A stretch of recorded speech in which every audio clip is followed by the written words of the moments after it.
Welcome to this afternoon's seminar on Enterprise PDM for small businesses. So what does Enterprise provide? Well, what we're trying to do is give you speed. We're trying to, not necessarily in the design process, but in all the supporting activities, we're trying to make everything fast and simple to use. Leads me straight on, ease of use. What we're trying to do is make everything as easy as possible, not just for the designers who are going to be using Enterprise and SolidWorks, but all for the people supporting them and the designers' customers, so be it the manufacturing team or the management, make it really easy for them as well. We're trying to automate as much as we can, again, not necessarily in the design process, but all those sort of associated tasks like maintaining revision numbers, making sure your part number list doesn't get out of date, producing documentation, all of that sort of stuff we're trying to automate in the background, taking it out of the engineer's task list. A nice short learning curve, so we want to make it easy to use, but we also want to make it easy to learn. So for those designers, things happen in SolidWorks in a very sort of SolidWorks kind of way and interface. For those who aren't using SolidWorks, everything happens in Windows Explorer, nice and friendly, everybody's seen it before, everybody knows what's happening, you right click on something, you get a menu, you select the item you want. And finally, in-house customization. We don't want to make this tool expensive for you to change, so you don't have to call us back and buy however many days of work it is. We want to make it nice and easy for you to change. So the system, although there's a lot in it, you can make those little changes, those tweaks and customizations yourself without having to come and rely on me or the rest of Innova Systems. So what we're going to do, we're just going to jump into Windows Explorer, standard Windows Explorer window. I go to my C drive, and you can see I've got a number of these sort of blue icons. These are all of the enterprise vaults. We're going to be working the one titled Customer Day, surprisingly enough. So double click on that, and straight away I get up a login box. So I'm going to log in as Manfred, my manager, put in his password, and what we see at the top here is essentially a standard Windows Explorer window. We're in detail view, so we're going to do a whole load of columns, and the folders are green rather than yellow. That's really the only difference to the top section. The bottom half is sort of where all the magic happens, and we'll have a look at more of that as we go through. So what I'm going to do is I'm going to load up the search tool, so go into the complete search, and I'm going to look here for something with the description. Let's look for the description top. Now this comes back with two results, one called stop ring, and if I click here we get the metadata on the part, and there we go, called stop ring or description of stop ring. So it's found top out of stop, and it's given us the result. So all of my searches are wildcarded. If we have a look at the other one, this one's a little bit more obvious. It's called tabletop. It's still finding the word at the end, but that's slightly more obvious why it's found that description. So if I now kill that, let's go and have a look at some more. So if I go and have a look at spread, in fact, let's shorten that. Let's go and have a look at red. And it's come back. It's got a couple of results here. We've got tip 2. Now you might say, where's that come from? Well, you can see that's spreader tip. And then if we have a look at the 420 spreader, this is an assembly, and this is quite obvious where the names come from there. But what we can do when we're looking at the assembly is I can come in and have a look at the bill of materials.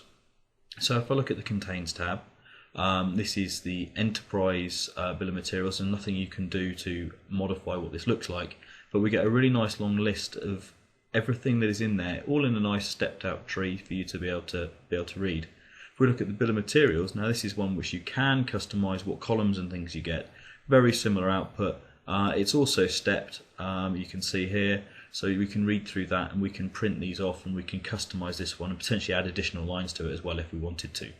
So what I also want to do as my manager is I've been told that there's some work I need to go off and do, so I'm going to go and look for files that are waiting for release. So we'll choose pending release, hit the return key, and my list is short and just the one file. Happens to be a file we're already looking at, but I can select this. If I have a look at the data card, yeah, we know what that is, that's fine. I can see it's in pending release. Let's go and have an actual look at the file. So what I'm going to do is I'm going to click on preview, and this gives me an eDrawings preview. It's fully 3D, I can rotate around it, I can even measure it, so I can go and have a look and go, yeah, I like that hole, yeah, they look to be about the right distance apart, or yeah, that's the right width. And all of this is without actually me having to open the file. I'm able to do all this measuring. So I'm now going to say I'm happy with that. I'm going to approve it. So we can right click on it, we choose change state, and I can release the document. So let's release the documents here. There we go, that's the file name. I'm not getting a warning. Yes, I want to change state.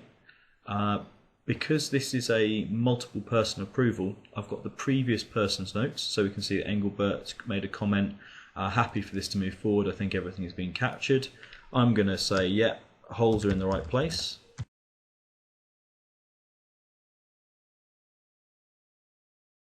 and hit OK. And this is then going to go forwards, and it's actually going to change the state on the files and move that forward. It's now gone to released. The picture hasn't changed, but if we have a look at the data card, this file's now got a revision 1 where previously it had a revision of A. So I'm quite happy with that I've finished checking everything that needs to be checked and approving. So I'm going to go back to the folder view. Now what I want to do here is I want to create a new project. So I want to create the next project in my list. So I go right click, project folders. What's the name of the project going to be? I'm going to be very unoriginal and call this customer day and hit OK. It's going to go away and process my request for new project folders, and it's automatically create my project. Now you notice, although I gave it a name, I didn't have to give it a number. That was provided automatically from the system. In this case, these projects are numbered 12, meaning the year, and then 039 just being a sequential number from the previous two. So there's no chance of you even getting the wrong project number because you don't get to pick. If we have a look inside this folder, you can see we've got some subfolders automatically generated, and in the sales folder we've got 2 files automatically created for me and automatically named. So although the files are fresh, they've got the name of the project on them. So what I'm going to do now is I'm just going to minimize everything there, grab a PDF document as that's what's on my desk, and then we're going to paste it into the sales folder. So it's that easy to bring stuff in, and then I check it in so that the server's got a copy and everybody else can see it. So that's been brought in. Now what I want to do is I'm going to inform my engineer that this is all ready to go. So I'm going to choose notify colleague. The colleague's going to be Engelbert, who's my engineer, and the subject is going to be project 39 is live.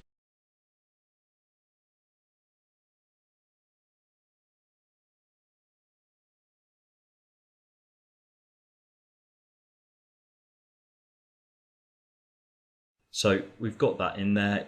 He'll know what to do now that that has been created. So I'm going to send that off to notify the engineer.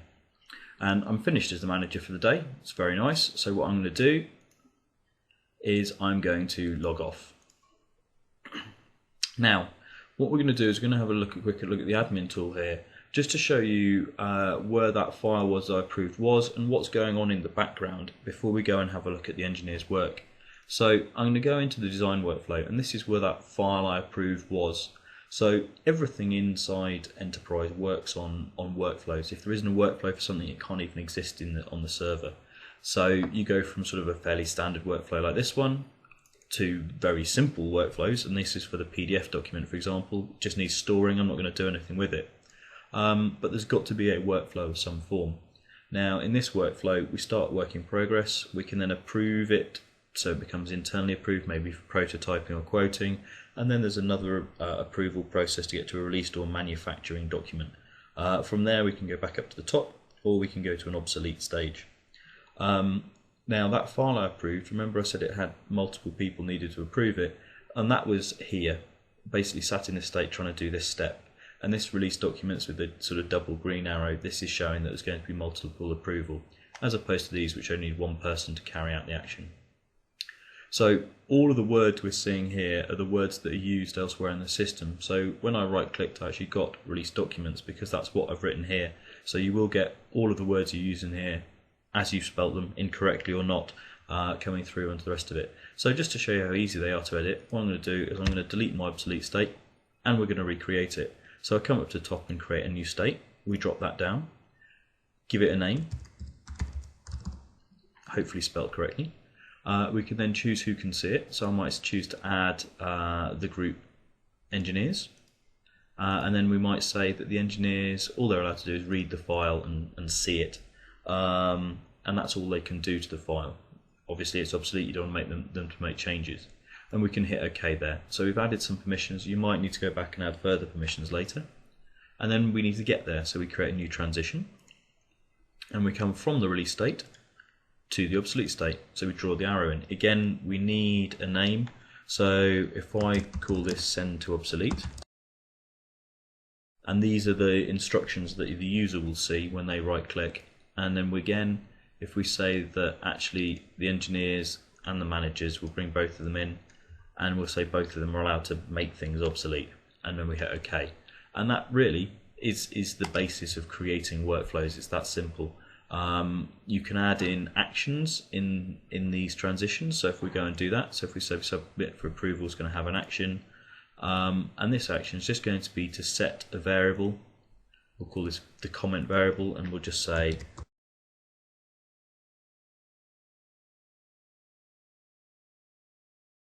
my first transition comment, and there will be a chance for us to be able to see that that's been created later. Click OK, click OK, and to confirm the changes and give them out to all the users, it's just a question of hitting save. I don't have to do anything on all the other machines. It's really nice and quick and easy to make changes, test them, tweak them, test them again, and then be done with them. The last thing I want to mention in the workflow view is that actually, as opposed to work group, there's where every time you check the file into the server, you got a revision. Enterprise works slightly differently. You get a version on the server every time. You can have many versions, but you only get revisions when you actually issue them. And for example, in this particular workflow, we issue a revision at this stage, internal approval, and this is actually going to give it A, B, C, D. And then we issue another revision when we get released, which is 1, 2, 3, 4, 5. So it's a very important differentiation between workgroup PDM and enterprise PDM is the fact that in enterprise, revisions become a decision point when you actually decide to give it a revision rather than every time. So what I'm going to do now is I'm going to check in, or log in, sorry, as my engineer. So we're going to go up and we're going to log in as Engelbert.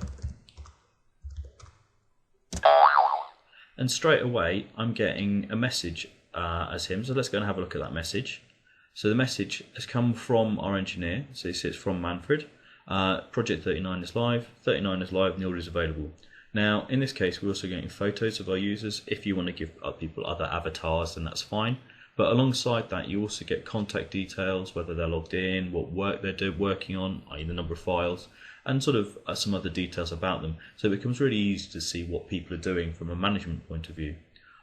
We can also get their favourite website, for example, and a presence note. So currently busy showing simulation. Well, that's actually what Matthew, the person whose picture is doing at this point in time. He's off in the auditorium showing simulation. So we're going to discard that message. I'm finished with it. We're also getting... So what I'm going to do now is come back to Windows Explorer. Let's go back, log back in to the Vault. And we are already in the same folder we were in before. So let's go to the Design Office. I'm going to create a new file, so new SolidWorks, and you'll notice the engineer doesn't have rights to create new project folders, but he does have the rights to create SolidWorks files. So this is all about the permissions in Enterprise controlling exactly what different people can do. So I'm going to choose to create a part. You'll notice it's generated the file name and the part number automatically for you, and I'm just going to give it a description.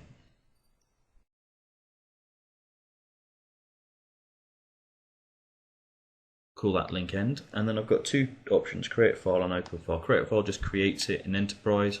Open file does what it says on the tin, actually opens it in SolidWorks. So we'll click that.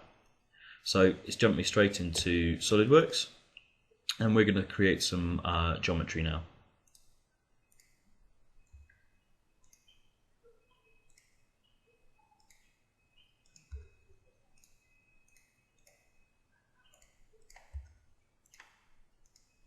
Just bear with me. If you've seen one of the recent demos, this will no doubt start to look very familiar to you with time. So we'll just drop that down.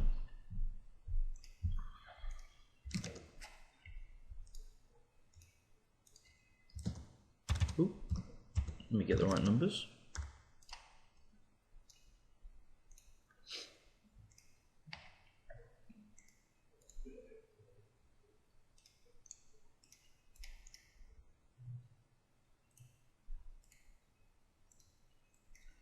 And we'll extrude that.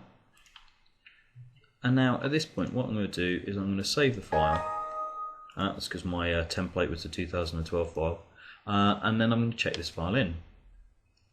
Now it's just going to be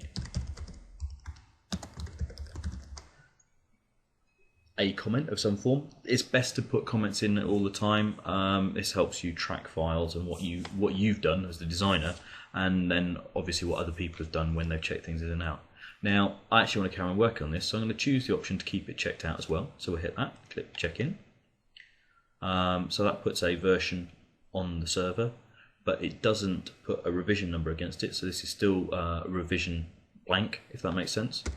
And we're going to carry on adding some more information to this file.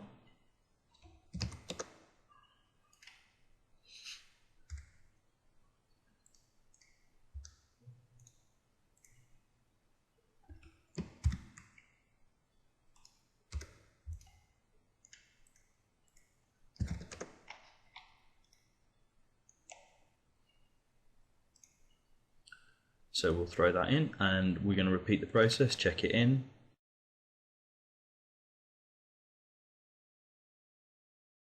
And keep checked out again, and then one final set of changes.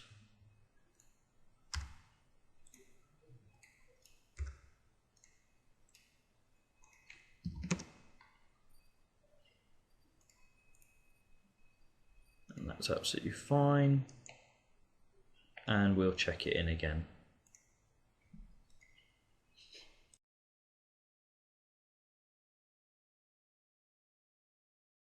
And this time I'm not going to keep checked out, so we'll check that in finally. Now, I've gone through several stages there creating different versions of the file. I might want to go back and have a look at other ones of them, and on this get version drop down we can. So that's threaded boss added, last one I checked in. Now with fillets and cuts, it's going to go back and give me the one without the boss on the end, and then first blocks created, give me back the original one.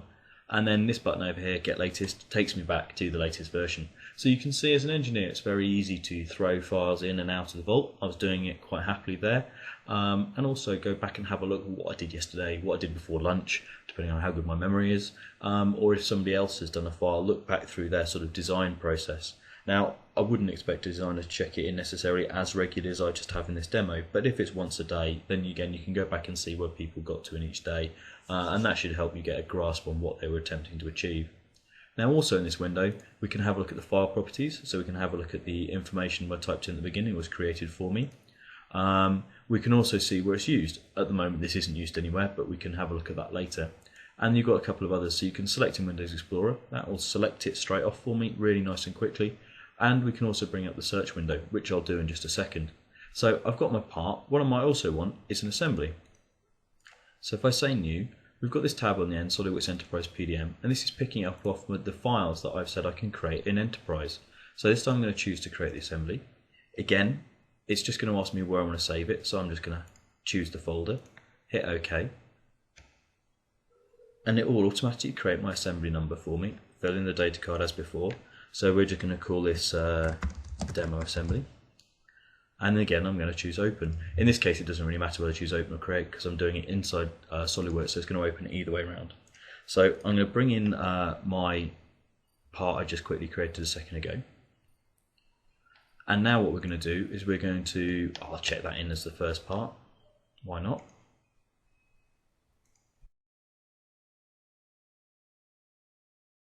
Now you'll notice that I can't check in or check out the part because I've already checked that in. I don't own that in the assembly. So I'm just going to keep the assembly checked out if I want to carry on working on it. And again, we'll now go and look at the search. So if I choose complete search, this opens in a brand new window. But what I can do is I can start searching for something. Now what I think I need to find is the plunger.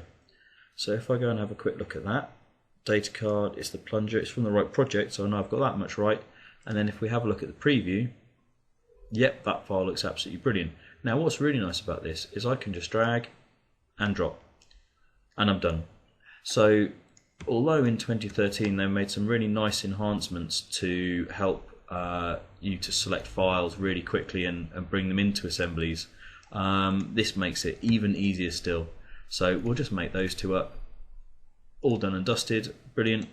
Make sure it fits on the screen, and then we're going to check it in.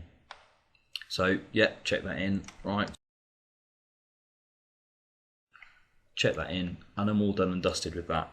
What I could do now would be, if I wanted to, I could go back to Windows Explorer to send this for approval, but I want to make life as quick as possible, so I've got the change state option here. So we're going to choose change state, and we're going to submit this file for approval. So I'm quite expecting to get a warning because my plunger is already approved, so I can't submit it for approval again. But I do want to submit my part. So the comment parts added, so that's why I'm sending it for approval. Notification comment. Now this is what's going to be included in the email that Manfred's going to get when he's asked to do my approval. So what am I going to tell him?